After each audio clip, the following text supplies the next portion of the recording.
आज हम दो ऐसे कॉन्सेप्ट को समझने की कोशिश करेंगे जो बहुत ही महत्वपूर्ण है। पहला है लघुत्तम समापवर्त यानी एलसीएम और दूसरा है महत्तम समापवर्तक यानी एचसीएफ। ये संख्याओं का खेल नहीं है, बल्कि संख्याओं के बीच के रिश्ते को समझने का एक तरीका है।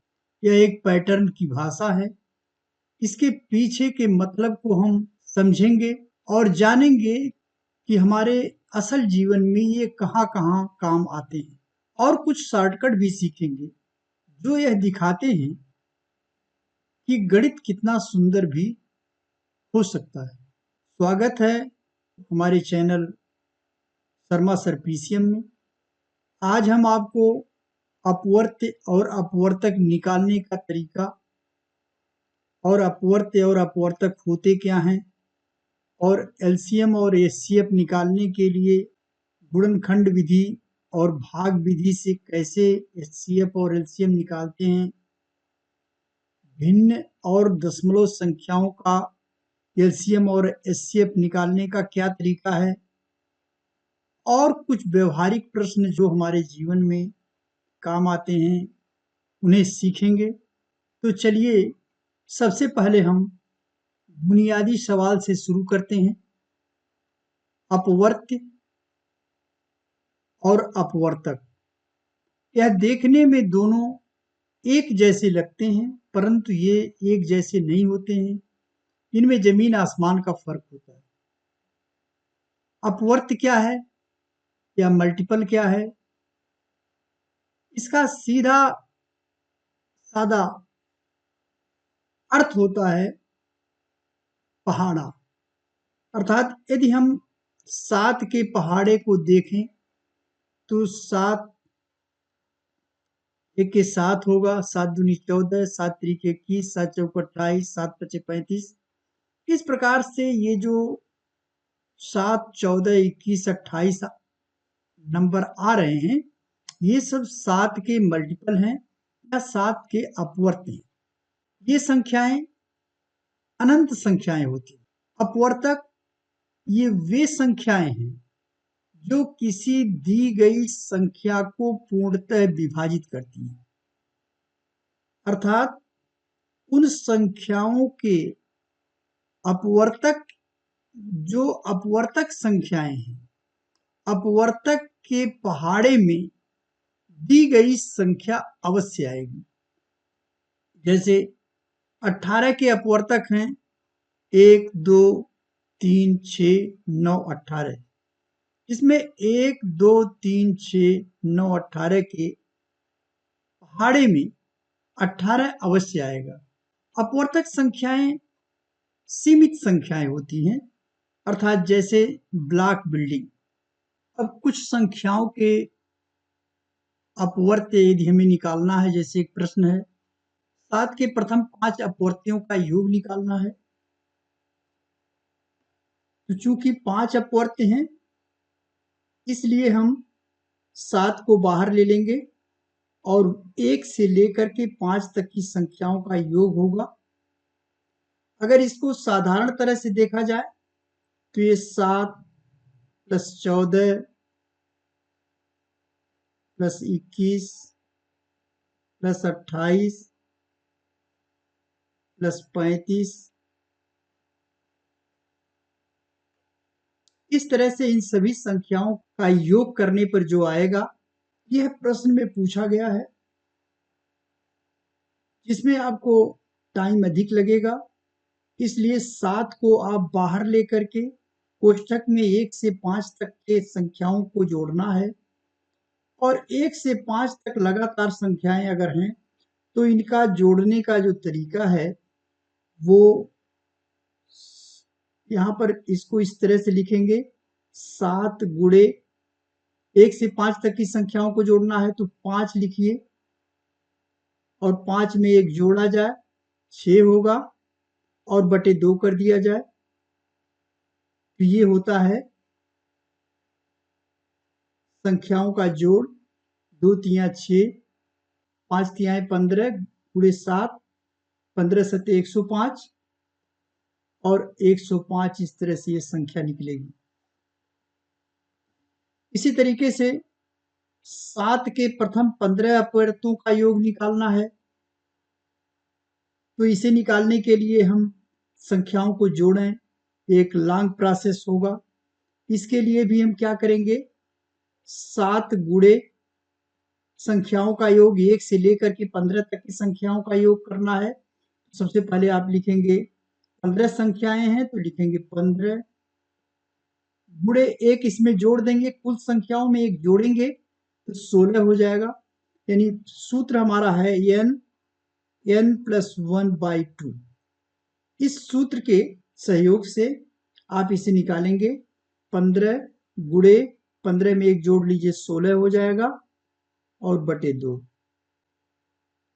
2 से काटेंगे 2 बटे 16 और इस तरह से 15 अठे 120 गुणे 7 और ये हो जाएगा 840। अगला प्रश्न है 50 तथा 100 के बीच में 18 के अपवर्तियों की कुल संख्या निकालनी है। 18 का हम पहाड़ा पढ़ेंगे तो 18 के 18, 18 दूनी 36 होगा। 36 हमारे 50 और 100 के रेंज के बाहर होगा, इसे हम छोड़ देंगे। फिर 18 तिया 54, एक संख्या हमें ये मिल गई। 18 चौक 72, दूसरी संख्या ये मिल गई। और 18 पचे 90, तीसरी संख्या ये मिल गई। और उसके बाद वाली संख्या 100 से अधिक हो जाएगी। 50 और 100 के बीच में 18 के अपवर्तियों की कुल संख्या 3 होगी।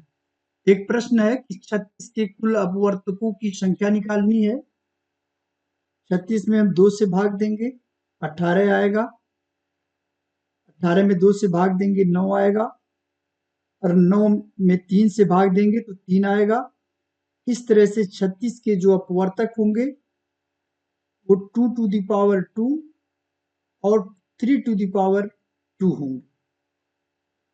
अब इनकी कुल संख्या कितनी होगी, इसको निकालने के लिए हम ये जो पावर है 2 टू द पावर 2 और 3 टू द पावर 2, अब इसमें हम ये देखेंगे कि 2 टू द पावर 2 में पावर में एक जोड़ करके 2 की पावर 2 में पावर 2 में एक जोड़ा जाएगा, 3 हो जाएगा। और 3 का पावर भी 2 है तो 2 में एक जोड़ेंगे, 2 प्लस 1 करेंगे, 2 प्लस 1 करेंगे तो 3 हो जाएगा। इसलिए 3 गुणे 3 बराबर 9 होगा। यानी 36 के कुल फैक्टर जो है 9 होंगे। दूसरा प्रश्न है 24 के कुल अपवर्तक कितने होंगे, तो 24 का होगा 2 2 टू द पावर 3 गुणे 3 टू द पावर 1। तो यहाँ पर 2 का 3 पावर है तो 3 के पावर में एक जोड़ेंगे 4 आएगा, गुणे 3 का पावर भी 1 है तो एक जोड़ेंगे 2 हो जाएगा। तो कुल 8 अपवर्तक होंगे। 24 की कुल 8 अपवर्तक होंगे। अब इसमें यह पूछा गया है कि इसमें से 8 अपवर्तकों में सम अपवर्तक कितने होंगे, विषम अपवर्तक कितने होंगे। 2 के पावर जो 3 है इसमें हम एक नहीं जोड़ेंगे तो इसके पावर हम ले लेंगे 3 गुणे 1 के पावर 1 है तो उसमें एक जोड़ेंगे 2 हो जाएगा। 3 में 2 का गुणा करेंगे और सम फैक्टर जो है 6 होंगे। विषम फैक्टर की बात करें तो इस 2 वाले को छोड़ दिया जाएगा, 2 टू द पावर 3 को बिल्कुल छोड़ेंगे हम, और 3 टू द पावर 1 है तो 1 प्लस 1 ले लेंगे 2 आएगा। यानी विषम अपवर्तकों की संख्या या विषम फैक्टर 2 होंगे। एक प्रश्न है संख्या 150 के जितने भी अभाज्य गुणनखंड हैं उन अभाज्य गुणनखंडों का योग बताना है।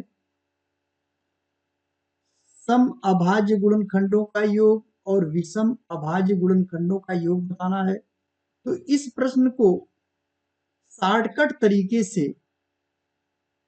हल करने के लिए सबसे पहले हम ये करेंगे, 150 के अभाज्य गुणनखंड निकालेंगे, जिसमें इसमें ये देखा जाएगा कि ये जो 2 के कुल जो है 2 संभावनाएं हो सकती हैं। 2 टू द पावर 1 के 2 विकल्प होंगे। पहला है 2 टू द पावर 0, जिसकी वैल्यू 1 होगा। दूसरा है 2 टू द पावर 1, जिसकी वैल्यू 2 होगी। और 2 और 1 मिला करके इस संख्या 3 आ जाएगी। इसी तरीके से 3 का विकल्प, 2 विकल्प होंगे, 3 टू द पावर 0, जिसकी वैल्यू 1, 3 टू द पावर 1, जिसकी वैल्यू 3, तो 3 1 4 हो जाएगी, दूसरी संख्या 4 होगी।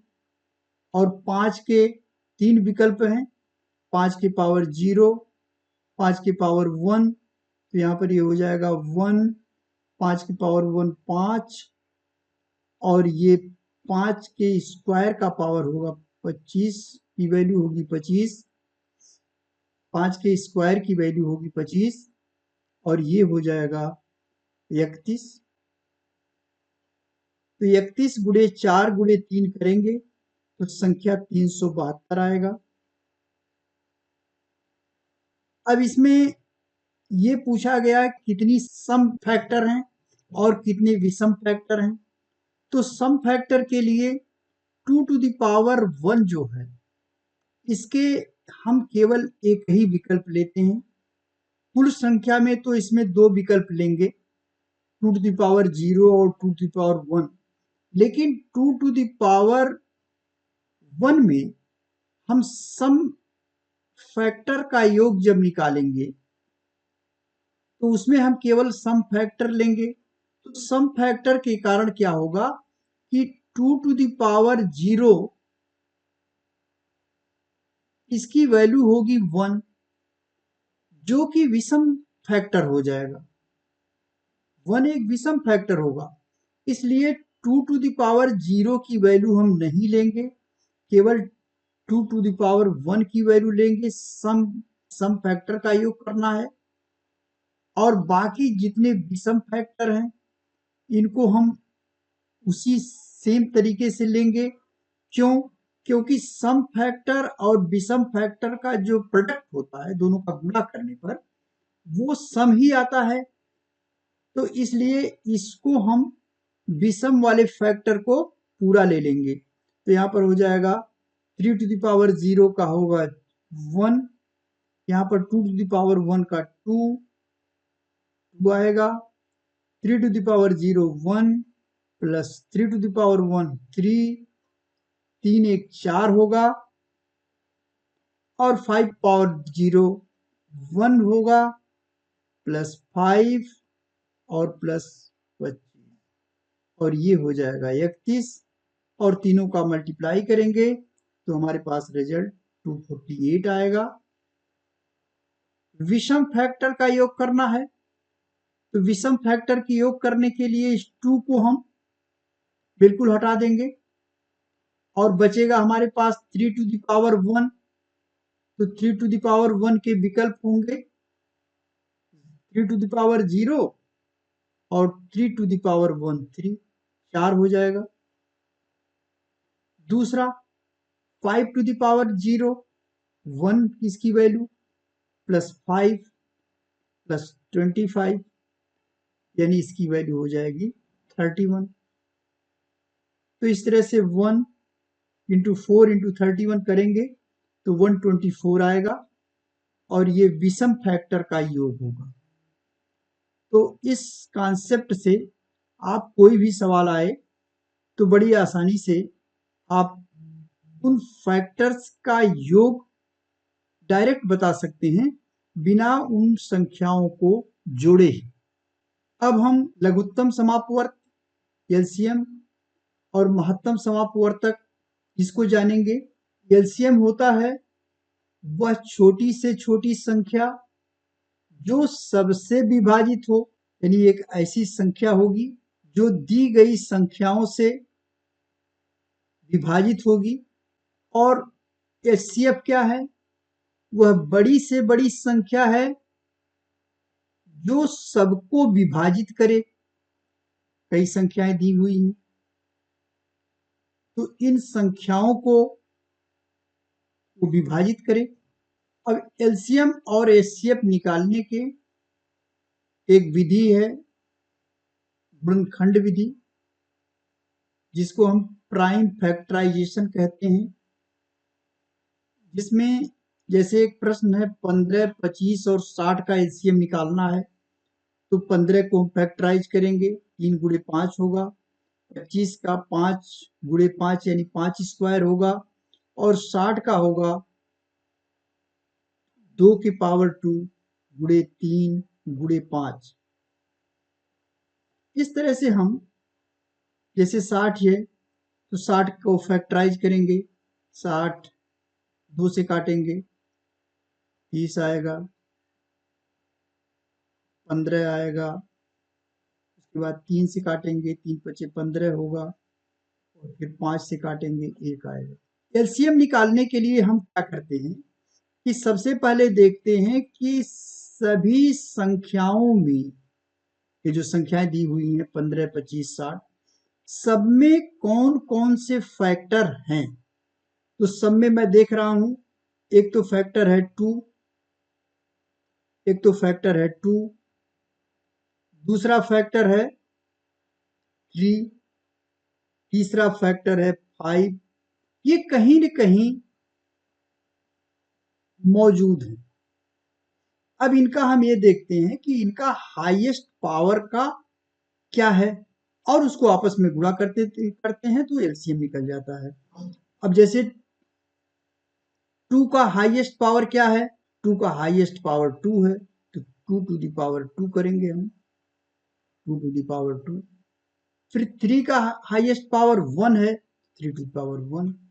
5 का हाईएस्ट पावर 2 है, तो 5 टू द पावर 2, और आपस में इसको गुणा करेंगे तो ये 300 आएगा, और यही इसका एलसीएम हो जाएगा। एचसीएफ निकालने के लिए प्राइम फैक्टराइजेशन करेंगे हम, इनको सबसे छोटे छोटे प्राइम फैक्टर में तोड़ेंगे। प्राइम फैक्टर में तोड़ने का तरीका मैंने बताया आपको, पहले 2 से, जिससे कटने वाली संख्याएं हैं, हर एक नंबर को अलग अलग उनका प्राइम फैक्टर निकाल लें। 36 का निकालेंगे तो 2 to the power 2 into 3 to the power 2 आएगा।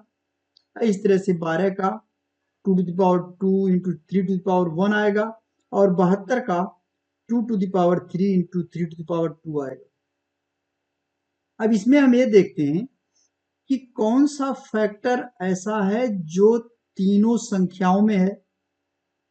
तो दो, एक फैक्टर है 2 और दूसरा फैक्टर है 3।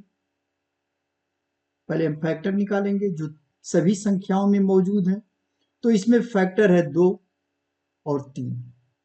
अब ये देखेंगे हम कि जो इसका लोएस्ट कॉमन पावर लेते हैं, छोटा से छोटा पावर। एलसीएम में सभी फैक्टर का हाईएस्ट पावर का गुणा करके प्राप्त होता है। एचसीएफ में कॉमन फैक्टर देखे जाएंगे तो कॉमन फैक्टर इसमें 2 और 3 है। इसका लोएस्ट पावर क्या है, तो 2 टू द पावर 3 भी है, 2 टू द पावर 2 भी है, तो lowest power 2 to the power 2 है, तो हम करेंगे 2 टू द पावर 2 गुणे 3 का लोएस्ट पावर 1 है, यानी ये पावर 1 हो, तो ये हो जाएगा 2 दूनी 4, 2 गुणे 2 गुणे 3, यानी 12 इसका एचसीएफ होगा।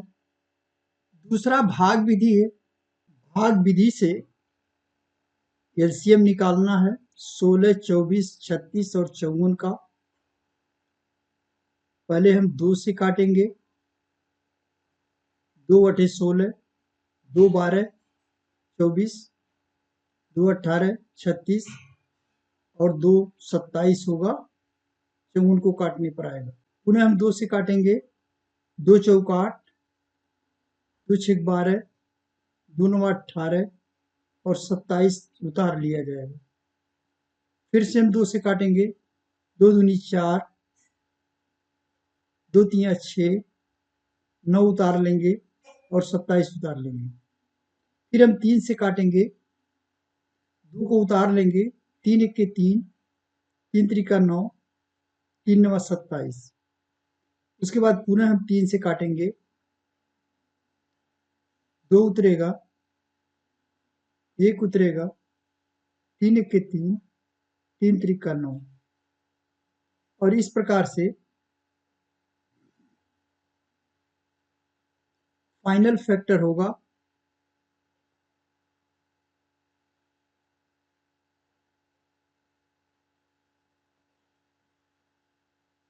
2 गुणे 2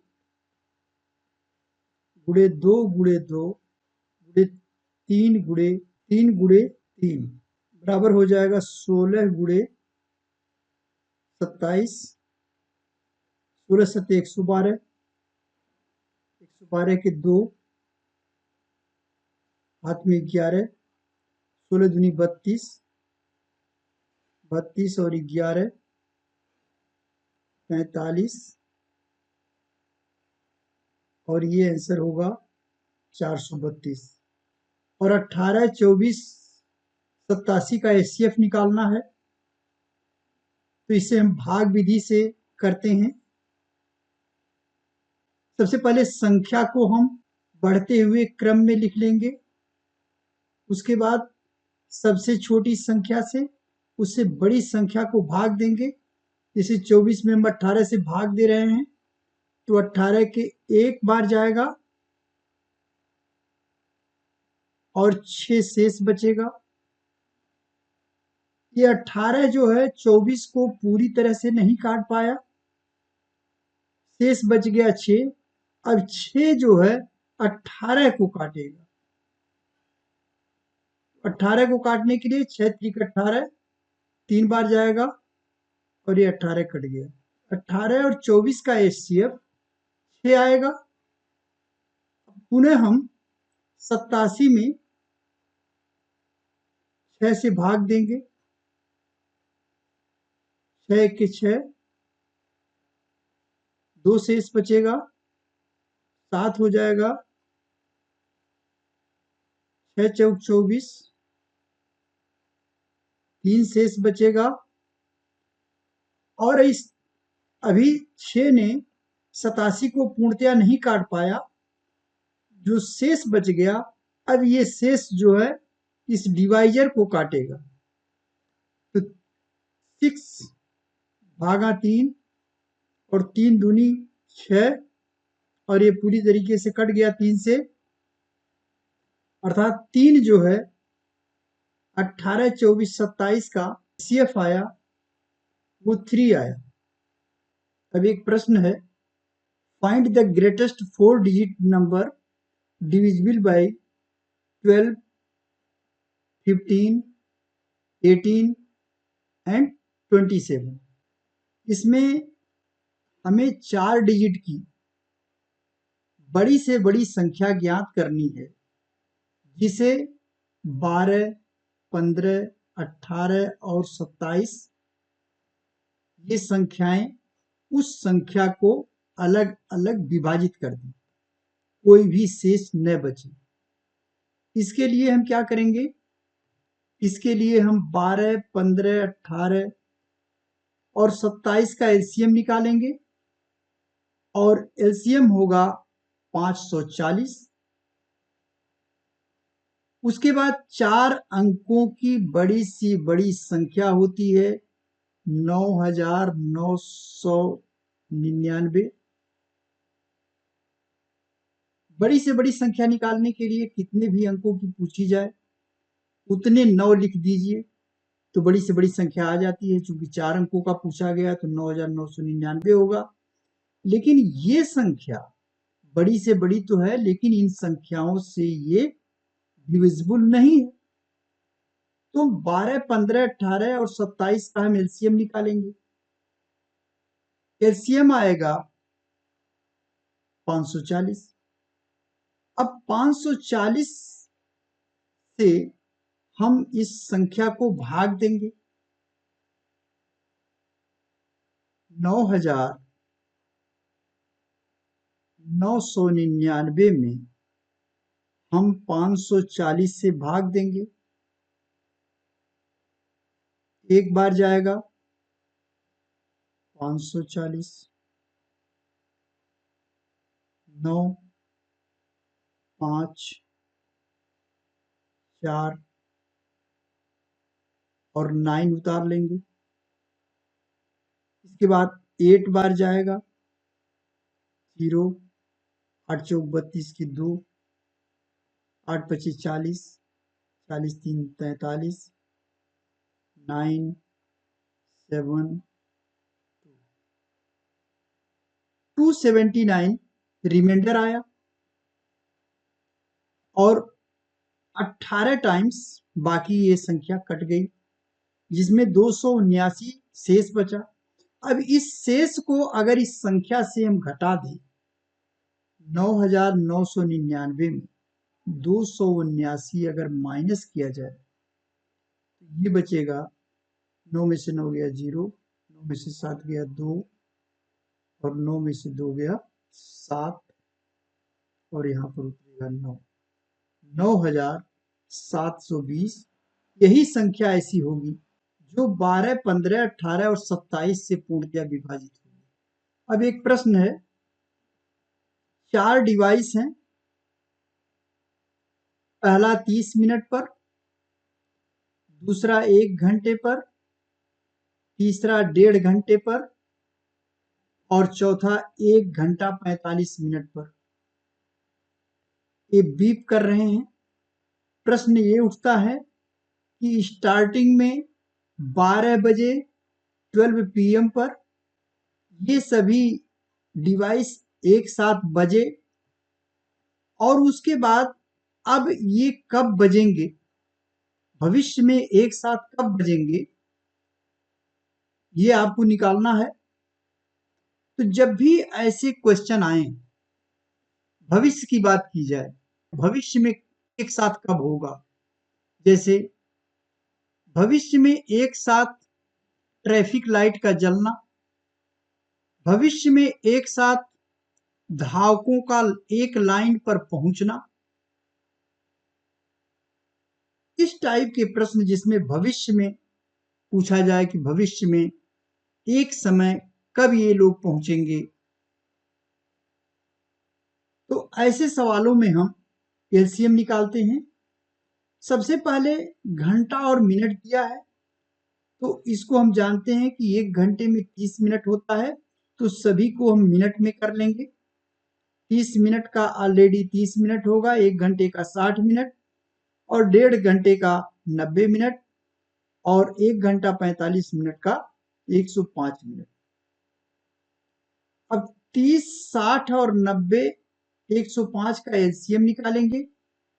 एलसीएम का तरीका मैंने आपको बताया है, चाहे आप गुणनखंड विधि से निकालें, चाहे आप भाग विधि से निकालें, वो आएगा 1260 मिनट और इस मिनट को हम फिर घंटे में बदलेंगे, क्योंकि ये बहुत बड़ी फिगर है तो इसमें हम 60 से भाग देंगे,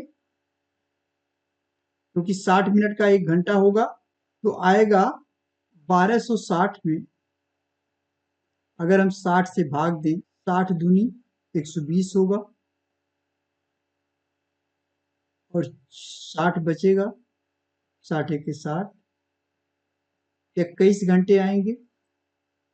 21 घंटे का मतलब 12 घंटे बीतने के बाद अगले दिन 9 बजे, अगले दिन 9 बजे सभी डिवाइस में एक साथ बीप होगा। अब एक महत्वपूर्ण सूत्र है, कोई भी दो संख्याएं हो, पहली संख्या गुणे दूसरी संख्या बराबर संख्याओं का एलसीएम गुणे संख्याओं का एचसीएफ। जैसे एक प्रश्न है, एलसीएम दिया है 360, एचसीएफ 12 है और पहली संख्या 72 है, तो दूसरी संख्या हमें ज्ञात करनी है। तो हम करेंगे पहली संख्या गुणे दूसरी संख्या, सपोज करें हमें संख्या b है तो 72 गुणे b बराबर 360 गुणे 12, और दूसरे स्टेप में b बराबर 360 गुणे 12 बटे 72, यहां पर हो जाएगा 36, 10 आ जाएगा, 36 दही हम 360, 36 दूनी 72 और 2 से हम काट देंगे, 2 छेक 12 और 10 छेक 60, यानी आंसर आएगा 60, यानी दूसरी संख्या 60 होगी। अब भिन्नों का लघुत्तम समापवर्त्य और महत्तम समापवर्तक निकालने के लिए इसमें एक चीज का विशेष ध्यान रखना पड़ेगा कि जो अंश हैं, एलसीएम निकालने के लिए हम क्या करेंगे, अंशों का एलसीएम लेंगे, अंशों का हम एलसीएम लेंगे और हरों का एचसीएफ लेंगे और दोनों का बटे कर देंगे, तो फ्रैक्शन का एलसीएम निकल जाएगा। जैसे एक क्वेश्चन है 5/8, 5/2, 25/48 का हमें एलसीएम बताना है। तो जो हमारे न्यूमरेटर हैं यानी अंश जो हैं 5, 5 और 25 है, जिसका एलसीएम होगा 25, और डिनोमिनेटर है हर हैं 8, 2, 48 और इनका एचसीएफ 2 होगा। 2 से ये सभी नंबर कट जाएंगे और इस फ्रैक्शन का एलसीएम होगा 25/2। इसी तरीके से अगर हम एचसीएफ निकालें तो अंशों का एचसीएफ होगा, यानी जिसका हमें एचसीएफ निकालना है उसमें अंशों का एचसीएफ लेंगे, और अगर हम अंशों का एचसीएफ लेंगे तो हरों का एलसीएम लेना होगा। जैसे एग्जांपल है 3/2, 15/17, 12/17, तो इसमें 3, 15 और 12 का एचसीएफ होगा 3, 3 से सब कट जाएंगे, और डिनोमिनेटर है 2, 17 और 17, तो 17 दूनी 34 होगा और इसका आंसर 3/34 होगा। अब अगर दशमलव संख्याएं आ जाएं तो हम क्या करेंगे, जैसे 3.6 है, 1.2 है, 4.8 है, तो इसमें हम पूर्ण संख्या बना लेंगे। जैसे अगर हम इसमें 10 का गुणा कर दें तो ये हो जाएगा 36, 12 और 48, और फिर इसका हम एलसीएम निकाल लेंगे। 36, 12, 148 को का एलसीएम निकालेंगे, वो आएगा 144, और 144 में चूंकि हमने अब इसमें 144 में हम पुनः 10 से भाग दे देंगे, चूंकि हमने संख्याओं में 10 का गुणा किया था, अब हम संख्या में 10 से भाग दे देंगे तो आ जाएगा 14.4 और ये आंसर हो जाएगा। इसी तरीके से यदि हम महत्तम समापवर्तक देखें तो संख्या है 1.5, 2.5 और 6.5, इसमें 10 का गुणा करके हम इसे पूर्णांक बना लेंगे, ये हो जाएगा 15, 25 और 65, और इसका हम एचसीएफ निकालेंगे तो 5 आएगा, लेकिन चूंकि हमने गुणा किया था तो फिर इसके बाद इसका रिवर्स हमें 10 से भाग देना होगा, तो 5 में हम 10 से जब भाग देंगे तो आ जाएगा 0.5। अगर घातों का लघुत्तम समापवर्त्य पूछा जाए तो यहाँ पर दिए हुए हैं 4 संख्याएं दी हुई हैं, 2 to the power 3, 2 to the power 4, 2 to the power 5, 2 to the power 6। अब अगर हम इसमें लघुत्तम निकालते हैं तो जो सबसे बड़ी घात होगी, चूंकि बेस सबका सेम है, बेस देखा जाएगा, बेस अगर डिफरेंट होगा तो अलग नियम है। यहां पर यदि बेस सेम है तो हम ये देखेंगे कि किसका पावर सबसे ज्यादा है। तो सबसे ज्यादा पावर है 2 टू द पावर 6, तो 2 टू द पावर 6 इसका आंसर हो जाएगा।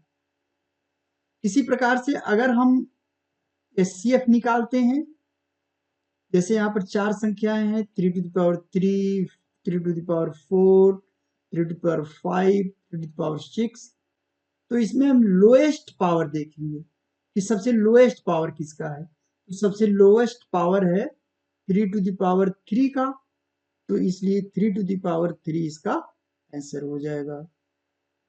शर्त यह है कि जो बेस है वो समान होना चाहिए। तो आज हमने सीखा जो इम्पॉर्टेंट फार्मूला, पहली संख्या गुणे दूसरी संख्या बराबर एलसीएम गुणे एचसीएफ, फ्रैक्शन का एलसीएम निकालने के लिए एलसीएम बराबर एलसीएम अंश का बटे एचसीएफ हर का, एचसीएफ निकालने के लिए एचसीएफ अंश का और एलसीएम हर का, एलसीएम हाईएस्ट पावर अधिकतम घात गुणनखंड विधि द्वारा, एचसीएफ लोएस्ट पावर न्यूनतम घात, फैक्टर काउंट करने का तरीका जैसे जैसे फैक्टर काउंट करने का तरीका, इसका प्राइम फैक्टर निकालते हैं, प्राइम फैक्टर के पावर में एक एक जोड़ते हैं और जोड़ करके इसका आपस में गुणा कर देते हैं, तो कुल फैक्टर की संख्या निकलती है। अब हम अगले वीडियो में जितने क्वेश्चन